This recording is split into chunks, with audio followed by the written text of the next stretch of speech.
Olá, família, mesa preparada. Eu não sei como é que pode estar sendo com vocês, não, mas no meu coração aqui eu estou muito alegre de poder conversar sobre um texto que é muito forte na minha vida. Se alguém me perguntar assim, Paulo Nunes, se você tivesse que escolher uma única mensagem para você falar dela o resto da sua vida, ia ser sobre a mesa da comunhão. Ia ser lá 1 Coríntios 11. Falar sobre a mesa, sobre a partilha, sobre o repartir do pão, o que é o que o próprio Jesus diz. Eu vou deixar para vocês uma celebração pedagógica em memória. Quando ele está falando em memória, não é lembrança. Jesus não está querendo deixar nada para que a gente se lembre de Jesus, mas que a gente tenha viva memória de quem é Cristo. Então, muita gente lembra quem foi Jesus, o sacrifício, a cruz, tem muito filme, não falta história sobre Jesus, registro. Mas Paulo está dizendo que muitas vezes o significado disso, apesar disso estar presente na lembrança, é simples. O calendário chamado ocidental, ele diz todos os dias que nós estamos no ano 2024 depois de Cristo. Só que muitas vezes está lá que é depois de Cristo, mas para a maioria das pessoas é depois de Jesus. Porque de Cristo mesmo muita gente não está lembrando. Então há uma lembrança documental. Então há uma lembrança legal de um Jesus que dividiu a história. Mas muitas vezes o discernimento do que isso significa como sacrifício em favor da relação não está claro. E Paulo diz que quando essa lembrança não se traduz numa memória, tudo que é feito em nome de Jesus acumula maldição. Então, a lembrança de Jesus sem a memória de Cristo amaldiçoa, não redime, não liberta. Então, lembrar de Jesus sem ter memória de Cristo é maldição, porque cria um falso real.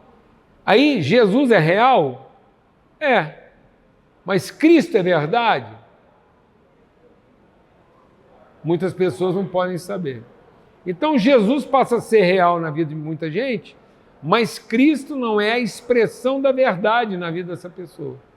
Então, ele tem uma não mentira, porque ele é devoto de Jesus, mas ele não conhece a verdade, porque ele não tem relação com Cristo e o corpo vivo de Cristo.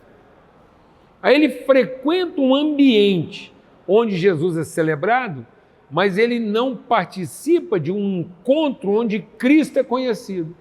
E aí Paulo diz então que as nossas reuniões começam a fazer mais mal do que bem, porque ele vai para essa reunião para ter a necessidade dele resolvida, e não para ter o entendimento dele iluminado.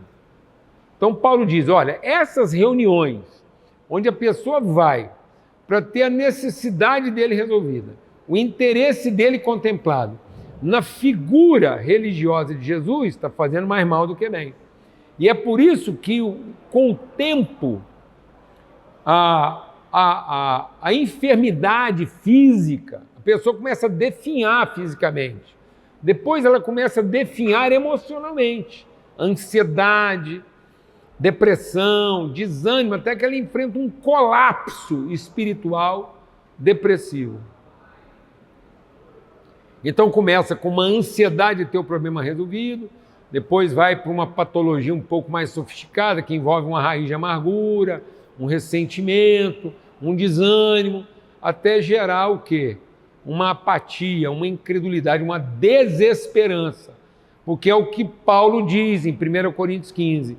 Se a nossa expectativa de Jesus se limita apenas a ter os problemas dessa vida resolvidos na forma da necessidade do interesse, nós somos os mais miseráveis de todos os homens. Então Paulo está dizendo que a pior realidade espiritual a ser encontrada não é no incrédulo, é num crente que dessignificou o propósito da sua fé, porque colocou toda a intencionalidade da sua fé em ter a sua necessidade satisfeita ou o seu interesse contemplado, mas não em cumprir o propósito de ser corpo vivo de Cristo. Bem, por isso a gente está aqui nesse esforço de leitura, de uma breve reflexão, mas que exige de nós uma intensidade, uma intencionalidade reflexiva, e você pode encontrar esse material aí em português, inglês, espanhol, em japonês. Você pode ter acesso a isso a PDF e quase que eu falei CPF, né? Então o seu CPF tendo acesso ao PDF, tá bom? Então coloque o seu CPF em contato com o PDF, porque hoje eu passei uma hora e tanto no cartório fazendo uma procuração lá, então estou com o CPF na cabeça. E é o seguinte, e aí a gente está aqui na quarta aula, onde a gente vai tratar de uma coisa que foi...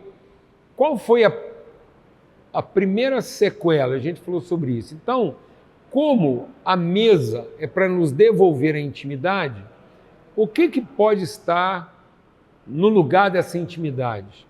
A fantasia. Né? A forma como a gente se vestiu. Então, o homem, quando ele dessignifica a mesa, ele vai da fome à miséria. Então, a fome nunca foi miserável. Então, nós nunca vamos acabar com a fome. Minha alma tem fome de ti. Meu coração tem fome. Jesus diz, eu tenho fome, desde a eternidade. Então, não se iluda. Sabe o que é uma coisa que nós vamos encontrar lá na eternidade? Fome. Fome de amizade, fome de bondade, fome de abraço, fome de paciência, fome de oferta, de espontânea. Então a gente vai continuar tendo fome de abençoar. Deus tem fome de abençoar. Deus amou de tal maneira que entregou. Então Deus tem fome de amar, de entregar, de oferecer, de se dar. Isso nunca vai acabar. O que o pecado fez? Fez com que a nossa fome de amar, de ofertar, de entregar, se transformasse na miséria de quem tem apetite, de quem tem necessidade. Então, a mesa é para que a nossa fome de amar encontrasse sempre lugar de oferta, de entrega. Mas aí a gente ficou com a fome de comer. E a fome de comer nos tornou miseráveis.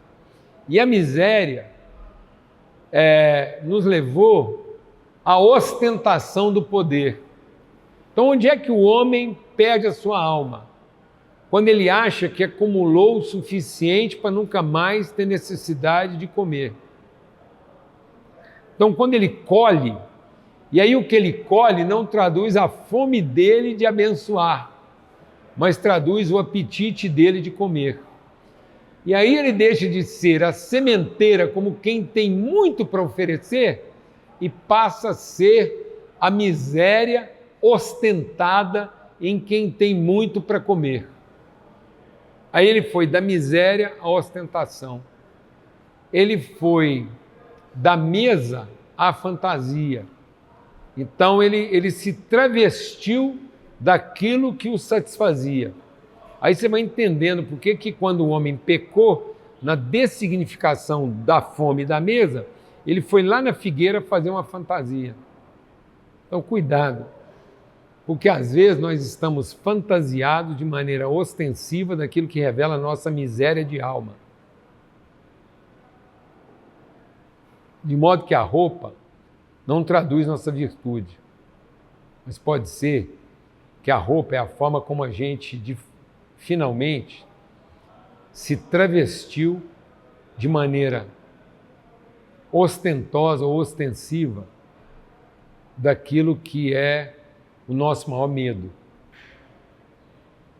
Então, como a gente tem medo da pobreza, a gente se tornou miseravelmente escravo da nossa ostentação. E agora eu tenho que ostentar poder porque eu tenho medo de ser pobre. Então muita gente hoje está travestido com a ostentação do seu medo de ser pobre. Sendo que se a gente tivesse consciência da nossa riqueza, a pobreza seria a forma bendita da gente compartilhar a virtude e não a forma maldita da gente sofrer a nossa própria miséria. Por isso que bem-aventurados os pobres de espírito. E o que é um pobre de espírito? É aquele que não tem medo da sua miséria, porque ele encontrou o significado da sua pobreza traduzido naquilo que também é a sua riqueza.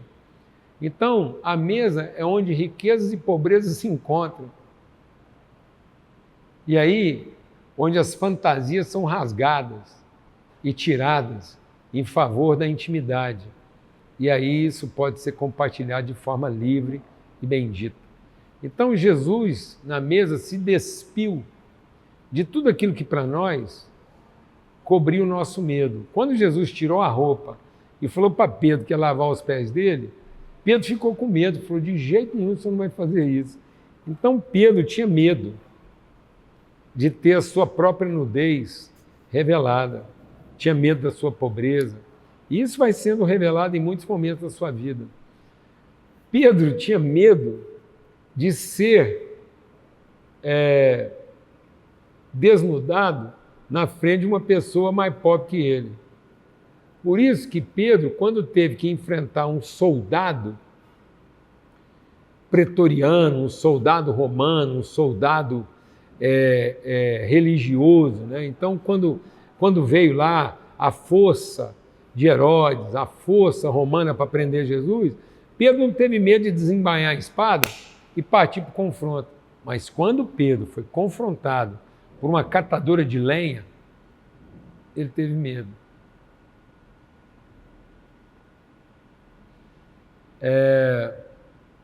Como a pobreza nos assombra e como a riqueza nos seduz. E aí a gente pode não perceber que às vezes a nossa riqueza ela está toda concentrada em comprar fantasias que escondem a nossa verdadeira pobreza. Quão miserável a gente se tornou de precisar fantasiar nossa pobreza, porque a gente já não tem mais coragem de compartilhá-la.